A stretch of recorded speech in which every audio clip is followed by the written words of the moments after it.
আমার সঙ্গে আমি কোনো কথা হয়েছে কি হয়েছে কিছু বলতে পারবো না। যা বলেছেন বলে দিয়ে গেছেন ওনারা, এর বেশি আমার কিছু বলার নেই। কোর্টে কেস আছে, আমি একটা শব্দও বলবো না, কোনো কথাই বলবো না। সেটা ওদের থেকে জিজ্ঞেস করে নাও না।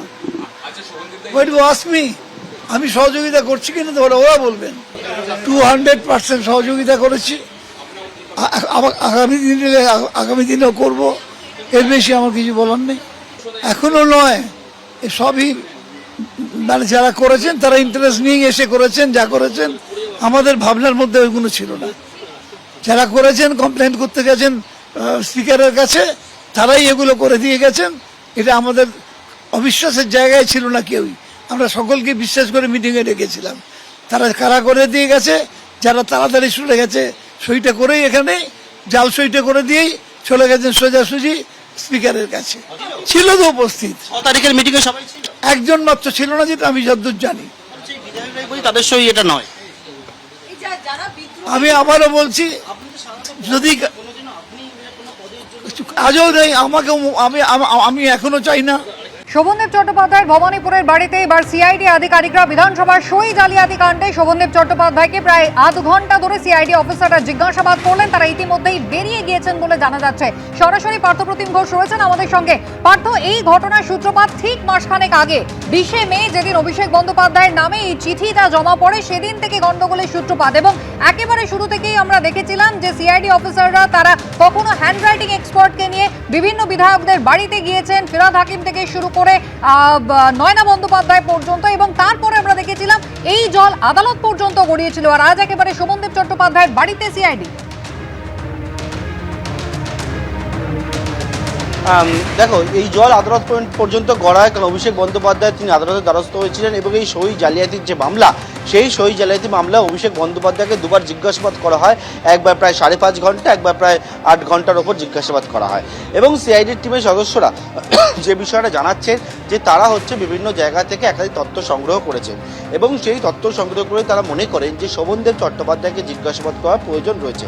কেন প্রয়োজন রয়েছে? কারণ অভিষেক বন্দ্যোপাধ্যায় 20শে মে যে চিঠি পাঠিয়েছিলেন স্পিকারের কাছে, সেই চিঠিতে উল্লেখ করা হয় যে বিরোধী দলনেতা হিসেবে শোভনদেব চট্টোপাধ্যায় ওনাকে প্রস্তাব করা হচ্ছে। এমনকি ওই যে রেজুলেশন বুক, যে অরিজিনাল রেজুলেশন বুক সিআইডি এখনো খুঁজছে, সেই রেজুলেশন বুকে শোভনদেব চট্টোপাধ্যায় উপস্থিত থাকার এবং একটা সই সেটা কিন্তু ছিল।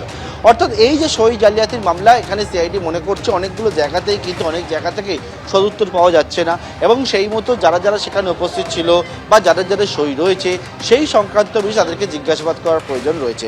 শোভনদেব চট্টোপাধ্যায় বাড়িতে সিআইডি টিমের সদস্যরা 11টার পর আসেন। আসার পর আধ ঘন্টা ওর সঙ্গে কথা বলেন। কথা বলার পর কিন্তু সিআইডি টিমের সদস্যরা তারা বেরিয়ে যান এবং শোভনদেব চট্টোপাধ্যায় তিনি জানিয়েছেন সিআইডিকে তিনি সহযোগিতা করবেন। পাশাপাশি তিনি বলছেন যে বিধায়কেরা বিদ্রোহী কার্যত বেরিয়ে গেছেন তারা প্রত্যেকে উপস্থিত ছিল, কিন্তু কোন বৈঠকে তারা উপস্থিত ছিল, 6 তারিখ আদৌ বৈঠক হয়েছিল কিনা, এটাই হচ্ছে সব থেকে বড় প্রশ্ন।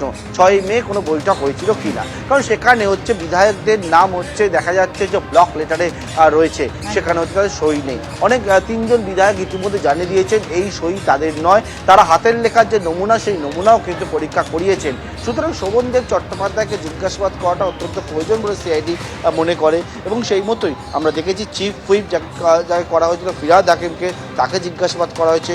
অন্যান্য পদে যারা ছিলেন, যেমন নয়না বন্দ্যোপাধ্যায় পদে ছিলেন, ওনাকে জিজ্ঞাসাবাদ করেছে সিআইডির সদস্যরা। এবার শোভনদেব চট্টোপাধ্যায়কেও আধ ঘন্টা জিজ্ঞাসাবাদ করলেন এই সই জালিয়াতি মামলা সিআইডি তদন্তকারী আধিকারিকরা। পার্থ, ধন্যবাদ। কথা বলবো আবারও পার্থপ্রতিম ঘোষ সরাসরি আমাদের সঙ্গে রয়েছেন। পার্থ, সিআইডি অফিসাররা কতজন এসেছেন, কখন তারা এসে পৌঁছলেন, এখনো কথাবার্তা বলছেন? না দেখো, সিআইডি অফিসাররা তারা কিছুক্ষণ আগেই বেরিয়ে গেছেন বাড়ি থেকে, যেমনটা জানতে পারছি আমরা। 11টার কিছু সময় পরে সিআইডি অফিসারদের টিম তারা এসে পৌঁছায় এবং তাদের সঙ্গে ভিডিওগ্রাফার তারাও কিন্তু ছিলেন এবং এসে পৌঁছান। এটা হচ্ছে ভবানীপুরে শোভনদেব চট্টোপাধ্যায়ের যে বাড়ি দেখতে পাচ্ছ, সেই বাড়িতে সিআইডি টিমের সদস্যরা এসে পৌঁছান এবং আসার পরবর্তীকালে একবার শোভনদেব চট্টোপাধ্যায়ের সঙ্গে সিআইডির দাবি তারা আধ ঘন্টা কথা বলেন এবং কথা বলার পরবর্তীকালে এই যে সই জালিয়াতির যে মামলা, সেই সই জালিয়াতি মামলা সংক্রান্ত বিষয় এবং শোভনদেব চট্টোপাধ্যায় তিনি জানাচ্ছেন যে বিষয়টি সেটি হচ্ছে যে তিনি সিআইডিকে সহযোগিতা করবেন। শোভনদেব চট্টোপাধ্যায়কে একেবারে পরিষদীয় যে দলনেতা বা বিরোধী দলনেতা করা হয়েছিল এবং সেই ক্ষেত্রে সিআইডি সূত্রে যেটা দাবি করা হচ্ছে যে তাদের কাছে একাধিক যে তথ্যগুলো উঠে এসেছিল শোভনদেব চট্টোপাধ্যায়কে বিরোধী দলনেতা করার ক্ষেত্রে যে রেজুলেশন সংক্রান্ত যে অরিজিনাল রেজুলেশনের খোঁজে সিআইডি জানাচ্ছে তারা এখনও পর্যন্ত রয়েছেন এবং সেই সংক্রান্ত বিষয় শোভনদেব চট্টোপাধ্যায়কে জিজ্ঞাসাবাদ করার প্রয়োজন।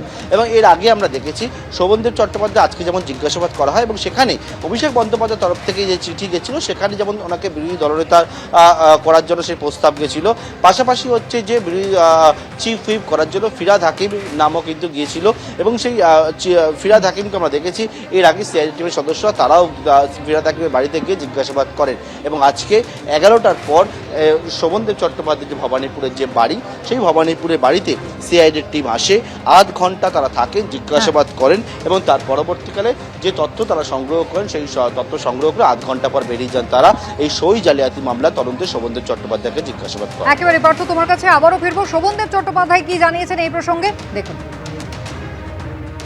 আমার সাথে আমি কোনো কথা হয়েছে কি হয়েছে কিছু বলতে পারবো না, যা বলেছেন বলে দিয়ে গেছেন ওনারা, এর বেশি আমার কিছু বলার নেই। কোর্টে কেস আছে, আমি একটা শব্দও বলবো না, কোনো কথাই বলবো না, সেটা ওদের থেকে জিজ্ঞেস করে নাও না। আমি সহযোগিতা করছি কিনা তো ওরা বলবেন। 200% সহযোগিতা করেছি, আগামী দিনেও করব, এর বেশি আমার কিছু বলার নেই। এখনো নয়, সবই মানে যারা করেছেন তারা ইন্টারেস্ট নিয়ে এসে করেছেন, যা করেছেন আমাদের ভাবনার মধ্যে ওইগুলো ছিল না। যারা করেছেন কমপ্লেন করতে গেছেন স্পিকারের কাছে, তারাই এগুলো করে দিয়ে গেছেন। এটা আমাদের অবিশ্বাসের জায়গায় ছিল না কেউই, আমরা সকলকে বিশ্বাস করে মিটিংয়ে ডেকেছিলাম। তারা কারা করে দিয়ে গেছে, যারা তাড়াতাড়ি চলে গেছে সইটা করেই এখানে জাল সইটা করে দিয়েই চলে গেছেন সোজাসুজি স্পিকারের কাছে। ছিল তো উপস্থিত, তারিখের মিটিংয়ে সবাই ছিল, একজন মাত্র ছিল না যেটা আমি যতদূর জানি। তাদের সই এটা নয়। আমি আবারও বলছি, যদি আজও নেই আমাকে, আমি এখনো চাই না। তবে এই মুহূর্তের বড় খবরে নজর রাখবো। শোভনদেব চট্টোপাধ্যায়ের বাড়িতে এবার সিআইডি আধিকারিকরা। সই জালিয়াতি কাণ্ডে শোভনদেব চট্টোপাধ্যায়, তাকে জিজ্ঞাসাবাদ সিআইডি আধিকারিকদের। ইতিমধ্যেই আপনারা জানেন বিধানসভার সই জালিয়াতি কাণ্ড, যেখানে সিআইডি তলব করেছিল অভিষেক বন্দ্যোপাধ্যায়কে, দুবার তিনি হাজিরা দিয়েছেন, জিজ্ঞাসাবাদে অংশ নিয়েছেন। আর এবার শোভনদেব চট্টোপাধ্যায়, অর্থাৎ যার নাম বিরোধী দলনেতা করা হবে বলে প্রস্তাব দিয়ে চিঠি দেওয়া হয়েছিল, সেই শোভনদেব চট্টোপাধ্যায় বাড়িতে পৌঁছে গিয়েছেন সিআইডি আধিকারিকরা। সই জালিয়াতি কাণ্ডে শোভনদেব চট্টোপাধ্যায়কে জিজ্ঞাসাবাদ করছেন সিআইডি অফিসাররা। পার্থপ্রতিম ঘোষ সরাসরি আমাদের সঙ্গে রয়েছেন এই মুহূর্তে। পার্থ, শোভনদেব চট্টোপাধ্যায়ের বাড়িতে সিআইডি অফিসাররা। দেখো, সিআইডি অফিসাররা শোভনদেব চট্টোপাধ্যায় বাড়িতে আসেন এবং আধ ঘন্টা শোভনদেব চট্টোপাধ্যায়কে জিজ্ঞাসাবাদ করেন বা ওনার থেকে জানতে চান যেটা সই জালিয়াতি মামলায়। এবং আমরা সেই বাড়ির সামনে রয়েছি, একেবারে এটা হচ্ছে শোভনদেব চট্টোপাধ্যায়ের বাড়ি, যেটা হচ্ছে ভবানীপুরে, যে বাড়িতে সিআইডি টিমের সদস্যরা তারা আসেন এবং তারা মূলত যে বিষয়ে জানতে চান এই সই জালিয়াতি মামলায় তাদের কাছে যে তথ্য এসছে সেই তথ্য সম্পর্কিত বিষয়ে জানতে চাওয়া হয় শোভনদেব চট্টোপাধ্যায়কে। শোভনদেব চট্টোপাধ্যায় একদিকে যেমন বিধায়ক, পাশাপাশি এই যে পরিষদীয় দলনেতা ঠিক হয় যে বৈঠক, যে রেজুলেশন বুক নিয়ে এত টানাপোড়েন, সেই রেজুলেশনের পরিষদীয় দলনেতা কে হবে ঠিক হয়েছিল শোভনদেব চট্টোপাধ্যায় ঠিক হবে। তার পরবর্তীকালে তুমি দেখেছো যে একেবারে অভিযোগ, সেই অভিযোগের পরবর্তীকালে সই জালিয়াতির মামলা এবং এক্ষেত্রে হচ্ছে পরিষদীয় দলনেতা যাকে ঠিক করা হয়েছিল শোভনদেব চট্টোপাধ্যায়কে, সেই শোভনদেব চট্টোপাধ্যায় একেবারে ভবানীপুরের যে বাড়ি, আমার সহকর্মী অভিজিৎ দত্ত দেখাচ্ছে ভবানীপুর এই যে বাড়ি, সেই বাড়িতে সিআইডি টিমের সদস্যরা আসেন। প্রায় আধ ঘন্টা শোভনদেব চট্টোপাধ্যায়ের বাড়িতে থাকেন হচ্ছে সিআইডি টিমের সদস্যরা এবং থেকে হচ্ছে শোভনদেব চট্টোপাধ্যায়ের সঙ্গে কথা বলেন এবং জিজ্ঞাসাবাদ করেন এবং সেই জিজ্ঞাসাবাদে মূলত এই সই জালিয়াতির যে মামলা, সেই মামলায় যা তথ্য উঠে এসছে সিআইডির কাছে এবং সেই ক্ষেত্রে তুমি দেখেছো যে অভিষেক বন্দ্যোপাধ্যায়কে বেশ কয়েকবার জিজ্ঞাসাবাদ করা হয়েছে এবং তার পাশাপাশি হচ্ছে যে সিআইডি টিমের সদস্যরা তারা হচ্ছে একাধিক বিধায়ককে জিজ্ঞাসাবাদ করেছেন এবং যাদের সই ছিল বলে যারা দাবি করেছিলেন একেবারে তৃণমূলের কালীঘাট তৃণমূলের তরফ থেকে অনেকেই বলেছেন এই সই তাদের নয়, এবং সেই গোটা বিষয়ের পরিপ্রেক্ষিতে সিআইডির এই যে সই জালিয়াতি যে তদন্ত শুরু করে, সেই সই জালিয়াতি তদন্তে একেবারে বিরোধী দলনেতা যাকে করা হয়েছিল এই 6ই মে রেজুলেশন বৈঠকে যে রেজুলেশন কপি যেটা সামনে এসেছিল, এবং যেটার পরিপ্রেক্ষিতে এই মামলা, সেখানে হচ্ছে যে দলনেতা অর্থাৎ পরিষদের দলনেতা বা বিরোধী দলনেতা করা হয় শোভনদেব চট্টোপাধ্যায়কে, এবং পাশাপাশি অন্যান্য পদে যাদেরকে করা হয়েছিল ফিরহাদ হাকিমের সঙ্গে এর আগে দেখেছো যে সিআইডি টিমের সদস্যরা তারা গিয়ে কথা বলেন। শোভনদেব চট্টোপাধ্যায়ের বাড়িতে সিআইডি টিমের সদস্যরা আসেন এবং প্রায় আধ ঘন্টা শোভনদেব চট্টোপাধ্যায়ের সঙ্গে কথা বলেন। শোভনদেব চট্টোপাধ্যায় জানিয়েছেন দুটি বিষয়, এক হচ্ছে তিনি তদন্তকারীদেরকে সহযোগিতা করবেন, পাশাপাশি তিনি এটাও বলছেন যে এই সই জালিয়াতি মামলাটা গোটাটা একটা ষড়যন্ত্র বলে তিনি দাবি করছেন। একেবারেই পার্থ, তুমি আমাদের সঙ্গে থাকো। বিধানসভার সই জালিয়াতি কাণ্ড আপনারা জানেন, যেখানে বিরোধী দলনেতা হিসেবে শোভন চট্টোপাধ্যায়ের নাম প্রস্তাব করে অভিষেক বন্দ্যোপাধ্যায় 20 মে একটা চিঠি দিয়েছিলেন, এবং তারপরে ঋতব্রত বন্দ্যোপাধ্যায়, সন্দীপন সাহারা তারা স্পিকারের কাছে অভিযোগ করেন যে এর মধ্যে 70 জনের মধ্যে অনেকের সই কিন্তু জাল রয়েছে, এবং সেখান থেকে ঘটনার জল কিন্তু গড়িয়েছে একেবারে আদালত পর্যন্ত। আপনারা জানেন যেখানে সিআইডি তদন্তভার পেয়েছে। শুধু তাই নয়, অভিষেক বন্দ্যোপাধ্যায় গত বৃহস্পতিবার এবং রবিবার তাকে কিন্তু জিজ্ঞাসাবাদ করা হয়, এমনকি কুণাল ঘোষের সঙ্গে মুখোমুখি বসে অভিষেক বন্দ্যোপাধ্যায়কে জিজ্ঞাসাবাদ করা হয় এই ঘটনায়।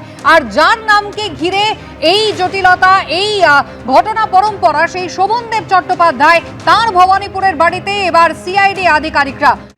দুপুর 3টের কিছু পরেই আজ প্রধানমন্ত্রী এসে পৌঁছবেন তারকেশ্বরের হেলিপ্যাডে। বিশেষ বন্দোবস্ত হয়েছে। সরাসরি আমাদের প্রতিনিধি জিলাম করঞ্জাই সেই ছবি একবার আমাদের দেখাবেন। জিলাম, ইতিমধ্যেই দেখছিলাম যে কেন্দ্রীয় বাহিনী তারা কিন্তু ইতিমধ্যেই রুট মার্চ করছে।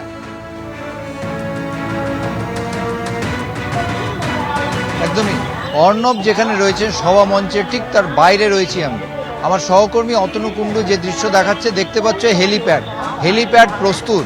সেখানে হেলিপ্যাডে যে যখন হেলিকপ্টার নামবে তার আগে যে প্রস্তুতিগুলো দরকার, এখন অবধি আমরা দেখলাম গত 2-3 ঘন্টা ধরে সেই প্রস্তুতি সম্পূর্ণ হয়েছে।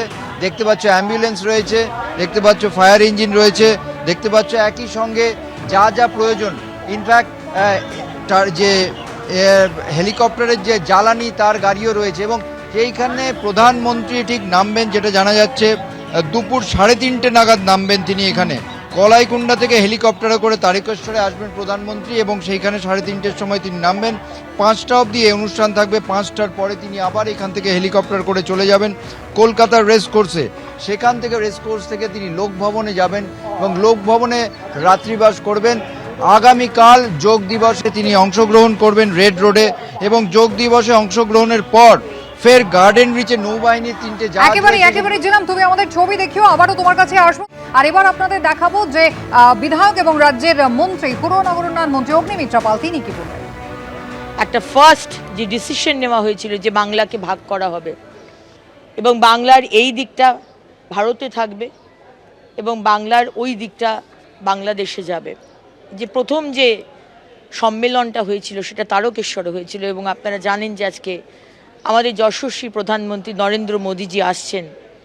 সেই তারকেশ্বরের প্রথম যে সম্মেলন সেটা আজকে উদযাপন করতে এবং ডক্টর শ্যামাপ্রসাদ মুখার্জিকে সম্মান জানাতে, শ্রদ্ধা জানাতে। সুতরাং আজকে আমাদের অত্যন্ত আনন্দের দিন, এবং সমস্ত পশ্চিমবঙ্গের মানুষের জন্য, সে বাঙালি অবাঙালি, পশ্চিমবঙ্গে যারা থাকে তারাই বাঙালি, তাদের জন্য এটা অত্যন্ত আনন্দের এবং অত্যন্ত ইমোশনাল একটা সময়। দুপুর 3টে 3:30 নাগাদ প্রধানমন্ত্রী তিনি এসে পৌঁছবেন। দুদিনের কর্মসূচি রয়েছে প্রধানমন্ত্রীর। আপনারা জানেন আজকে পশ্চিমবঙ্গ দিবস উপলক্ষে একাধিক অনুষ্ঠান রয়েছে। তার পাশাপাশি প্রকল্পের উদ্বোধন করবেন প্রধানমন্ত্রী, এবং আগামীকাল আন্তর্জাতিক যোগ দিবসের অনুষ্ঠানেও তিনি অংশ নেবেন। আমাদের দুই প্রতিনিধি সরাসরি রয়েছেন আমাদের সঙ্গে। জিলাম করঞ্জাই রয়েছেন তারকেশ্বরের হেলিপ্যাড থেকে, যেখানে আর কিছুক্ষণের মধ্যে প্রধানমন্ত্রী আসবেন, এবং অর্ণব মুখোপাধ্যায় রয়েছেন একেবারে মূল অনুষ্ঠান মঞ্চ থেকে। আমি অর্ণবের কাছে প্রথমে চলে যাব। অর্ণব, আজকে এই যে অনুষ্ঠান মঞ্চে তুমি রয়েছো, একবার প্রস্তুতির ছবিটা দেখতে চাইবো, এবং তার পাশাপাশি আজকে তারকেশ্বরের মঞ্চ থেকে মূলত কি কর্মসূচি প্রধানমন্ত্রীর আছে।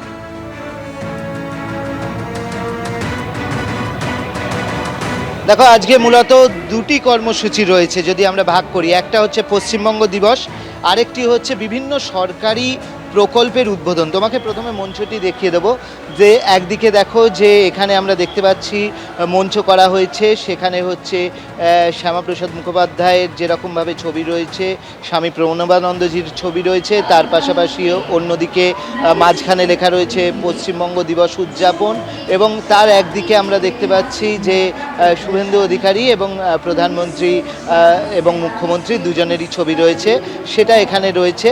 পশ্চিমবঙ্গ দিবস উদযাপন আজকে এই তারকেশ্বরে হচ্ছে, এটাই হচ্ছে মূল মঞ্চ। সেই মূল মঞ্চ ইতিমধ্যেই এবং মূল মঞ্চ হয়েছে, যে মঞ্চ থেকে পর্যায়ক্রমে কিন্তু বিভিন্ন যে অনুষ্ঠানগুলি রয়েছে সেই অনুষ্ঠানগুলি পরিচালনা হবে, অর্থাৎ অনুষ্ঠানগুলি রয়েছে সেই অনুষ্ঠানগুলি পরিচালনা হবে। অর্থাৎ মূল মঞ্চে যেরকমভাবে অনুষ্ঠান হবে, তার পাশাপাশি ডান দিকে এবং বাঁ দিকে দুটি মঞ্চে অনুষ্ঠান পরিচালনা হবে, বিভিন্ন সরকারি প্রকল্পের উদ্বোধন হবে, এবং সেখান থেকে হচ্ছে প্রধানমন্ত্রী এবং মুখ্যমন্ত্রী তারা এই মূল মঞ্চে থাকবেন, এবং সেখান থেকেই তারা এই দুটো কর্মসূচি, বাদবাকি যে কর্মসূচি আছে সেগুলো তারা দেখবেন। তো আমরা যেরকমভাবে জানি যে পশ্চিমবঙ্গ দিবস 1947-এর এপ্রিল মাসে বলা হচ্ছে যে তারকেশ্বরেই কিন্তু আজকে